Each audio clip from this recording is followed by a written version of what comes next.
ವಿಶೇಷ ಭೂ ಸ್ವಾಧೀನಾಧಿಕಾರಿ KEDB ಬಂದಿದ್ದೀನಿ.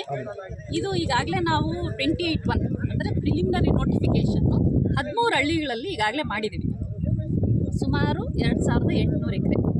ಈ ಮಧ್ಯದಲ್ಲಿ ಒಂದು ಪ್ರಕ್ರಿಯೆ ಇರುತ್ತೆ. ನನಗೆ ರೈತರದು ಏನಿದೆ, ಅವರಿಗೆ ಇಷ್ಟ ಇದೆಯಾ ಕೊಡೋದಕ್ಕೆ ಜಮೀನು ಇಲ್ವಾ ಅನ್ನೋದಕ್ಕೆ ಒಂದು 28 ನೋಟಿಸ್ ಅಂತ ಒಂದು ಕೊಡ್ತೀವಿ. ಅದು ಕೊಟ್ಟು ಹಿಯರಿಂಗು ಮುಗಿಸಿದ್ದೀವಿ. ಅದರಲ್ಲಿ ಹಲವಾರು ರೈತರು ಏನು ಮಾಡಿದ್ದಾರೆ, ನಮ್ಮ ಭೂಮಿ ಎಲ್ಲ ಫಲವತ್ತಾದ ಭೂಮಿ, ನಾವು ಬೆಳೆ ಬೆಳೀತಾ ಇದ್ದೀವಿ, ಹಾಗಾಗಿ ನಮ್ಮ ಜಮೀನು ಕೊಡೋಕ್ಕೆ ಇಷ್ಟ ಇಲ್ಲ ಅಂತ ಅವರ ಒಂದು ಒಪಿನಿಯನ್ ಕೊಟ್ಟಿದ್ದಾರೆ. ಹಾಗೆ ಕೆಲವರು ಇಲ್ಲ, ನಾವು ನಮ್ಮ ಜಮೀನು ಕೊಡ್ತೀವಿ, ಭೂಸ್ವಾಧೀನ KEDB ಕೊಡ್ತೀವಿ ಅಂತ ಹೇಳಿದ್ರು. ಸೊ ಹಾಗಾಗಿ ನಾವು ಯಾರ್ಯಾರ್ದು ಜಮೀನು ಕೊಡ್ತಾರೆ ಅನ್ನೋದಕ್ಕೆ ಮೊದಲು ನಾವೊಂದು ಆರ್ಡರ್ ಪಾಸ್ ಮಾಡಬೇಕು. ಆ ಆರ್ಡರ್ ಪಾಸ್ ಮಾಡೋಕ್ಕೆ ಮೊದಲು ಒಂದು ಪ್ರೊಸೀಜರ್ ಇದೆ. ಆ ಪ್ರೊಸೀಜರ್ ಏನಂತಂದರೆ, ನಾವು ಭೂಮಿ ನೋಡಬೇಕು, ಫಲವತ್ತಾದ ಭೂಮಿನ, ಬೆಲೆಗಳು ಬೆಳೀತಾ ಇದ್ದಾರಾ, ಇದೆಲ್ಲ ನೋಡಿಬಿಟ್ಟು ನಾವು ಸರ್ಕಾರಕ್ಕೆ ವರದಿ ಕೊಡಬೇಕು.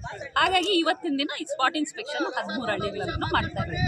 ಹಾಗಾಗಿ ಆ ಪ್ರಕ್ರಿಯೆನಲ್ಲಿ ಇವತ್ತು ಸರ್ವೇಯರ್ಸ್ ಜೊತೆ ನಮ್ಮ ಇಡೀ ಎಂಟೈರ್ ಟೀಮ್ ಜೊತೆ 2800 ಎಕರೆ ಎಷ್ಟು ಜನ ರೈತರು ಕೊಡ್ತೀವಿ, ಎಷ್ಟು ಎಕರೆ ತಮಗೆ ಕೊಡ್ತೀನಿ ಅಂತ ಕೊಡಲ್ಲ ಅಂತ ಎಷ್ಟು ಅದನ್ನೇ ಅದೀಗ ಫೈನಲೈಸ್ ಆಗ್ತಾ ಇದೆ. ನಮಗೆ ಆಲ್ರೆಡಿ ಹಿಯರಿಂಗ್ ಮಾಡಿದ್ದೀವಿ. ಸೊ ಹಿಯರಿಂಗ್ ಮಾಡಿರೋದ್ರಿಂದ ನಾವು ಅದನ್ನು ಫೈನಲೈಸ್ ಈಗ ಆರ್ಡರ್ಸ್ ಪಾಸ್ ಮಾಡಿ ಎಷ್ಟೆಷ್ಟು ಎಕರೆ ಎಷ್ಟು ಎತ್ತ ಅಂತ ಹೇಳೋದಕ್ಕೆ ಜಸ್ಟ್ ಈಗ ರೈತರು ತಮ್ಮ ಕೆಲಸ ಕಾರ್ಯಕ್ರಮ ಏನಿಲ್ಲ, ಪಾಪ ಅವ್ರವ್ರ ಜಾಗ ತೋರಿಸ್ತಾ ಇದ್ದಾರೆ. ಅವರ ಒಂದು ಏನಿದೆ ಅಳಲು ತೊಳ್ಕೊತಾ ಇದ್ದಾರೆ. ನಮ್ಮದು ಫಲವತ್ತಾದ ಭೂಮಿ ಇದೆ, ಸೊ ಹಾಗಾಗಿ ದಯವಿಟ್ಟು ನೀವು ನೋಡಿಬಿಟ್ಟು ವಾಸ್ತವಾಂಶನ ಬರೀರಿ ಅಂತ ಹೇಳ್ತಾ ಇದ್ದಾರೆ ಹೊರತು ಅವ್ರು ಯಾವುದೇ ಕಾರಣಕ್ಕೂ ಏನು ಅಡ್ಡಿಪಡಿಸ್ತಾ ಇಲ್ಲ. ನಮ್ಮ ಕೆಲಸಕ್ಕೆ ಸಹಕಾರ ಕೊಡ್ತಾ ಇದ್ದಾರೆ. ಇದಾವೆ, ಬೆಳೆ ಎಲ್ಲ ಬೆಳೀತಾ ಇದ್ದಾರೆ. ಶುಂಠಿ ಇದೆ, ದ್ರಾಕ್ಷಿ ಇದೆ, ಹೆಚ್ಚು ಕಡಿಮೆ ರೇಷ್ಮೆ, ಹಿಟ್ನೇರಳೆ ಜಾಸ್ತಿ ಬೆಳೀತಾ ಇದ್ದಾರೆ.